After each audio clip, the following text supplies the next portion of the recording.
Hey.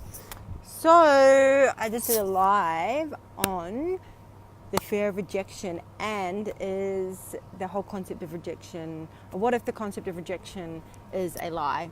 And it was so interesting because I was at breakfast with obviously Andrew and some of the crew who are attending the presenters retreat this week, and we were talking about how sometimes when you jump on live you have more permission to stuff up. And it's so funny, I accidentally pressed live on this live stream about rejection, like accidentally when I was still setting up the camera, and then I was like, this part of me is like, should I restart it?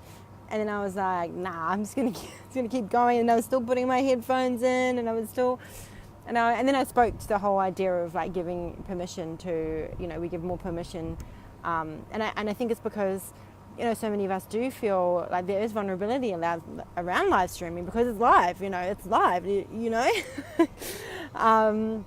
and so I got on and I talked about the fear of rejection, and I have to say, it was an epic live stream. Like some of the stuff that came out of my mouth, I was like, this is gold.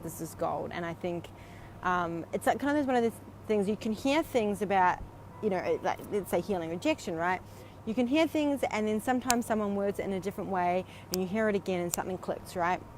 So it was really about also leaning into the willingness of being, of rejection, showing up and the level of vulnerability, even when there's fear in the space, and getting out of the stories and that we tell ourselves, and that everything is actually just a interpretation, right? So we interpret things as rejection when actually that's not real and true.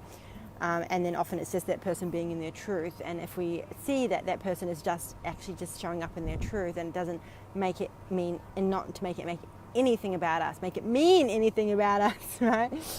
And I think this goes with live streams too. It's like there can be vulnerability about being on live streams, or like we might say something wrong, or it might upset someone, or we might have someone like disagree with us, and there can be fear around rejection in that space. And so so I spoke to that as well, and I think so it all kind of tied in quite nicely. So I really if anyone watching this really has fear of rejection or has felt rejected, I highly recommend it. It was a really good live stream, so I'm really, really impressed with myself. And it's so funny because we also talked about this yesterday at breakfast, about how sometimes when you just jump on and you don't plan it and you just say, which it's kind of the point of this whole 10 days, right? Then this is where the gold and the magic comes out. You're just in flow and it's just coming through, and you say stuff that you've not even heard yourself say before. And it's gold. It's like, yes, that's exactly what needed to come out. And then you may never even say it ever again, right? It's just in that moment. So so it was good. And that's what was coming through. And I think these go hand in hand. So this is new, something dropping in, is if we actually lean into the vulnerability of the fears, of the fear of being made wrong or the fear of rejection. If we lean into the vulnerability of that, and we actually know that being made wrong and rejection isn't really true, because it's not even possible. And I use this permission piece with my clients a lot, and I tell them, you cannot get rejected. It's not fucking possible for you to get rejected. The only way that you make it possible is when you show up in that fear and you're rejecting yourself, because you're actually rejecting the love that you are when you show up in the fear of rejection, right? Oh, that was good. I wish I put that in my live stream. That's the only way. That's the only way that you can actually feel that, because you're rejecting yourself.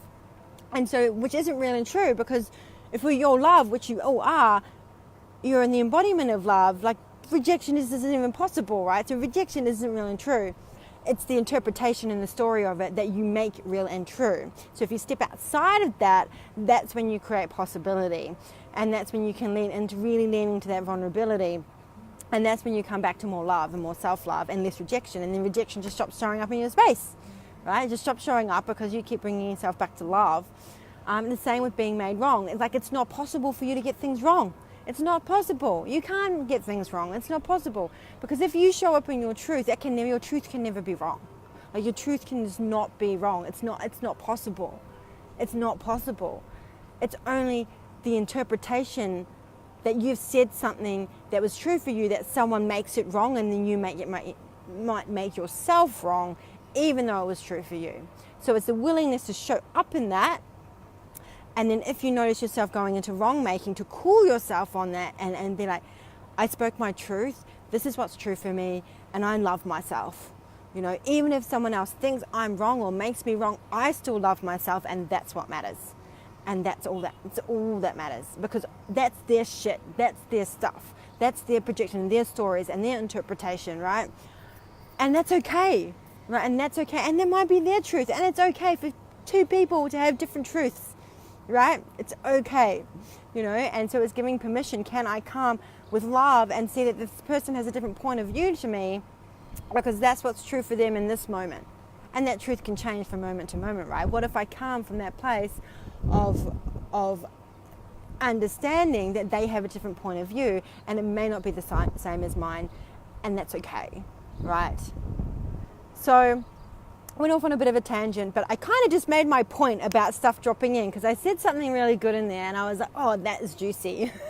And I can't remember what it was. So maybe this can also be a permission piece for all of you that are showing up doing this challenge, of just to show up and see what comes through. And when you let go of the concept that rejection is real and true, and you let go of wrong making, what then becomes possible? What then do you allow to show up in the space, right? It's amazing. It's incredible. It's such a, and please, I encourage you to let this be a permission piece. Okay, all right, I'm going to go. I'm going to show you my little view. This is my hotel. This is it's supposed to be a spa, but it's cold because it's Bali. And then you've got the ocean over here. Oh, I can't zoom in, but the ocean's just, I'm like pointing on the screen, but I realize that you're not going to be able to see me pointing on, like touching the screen. Okay, all right, have an epic day. I hope you got something out of this. Bye.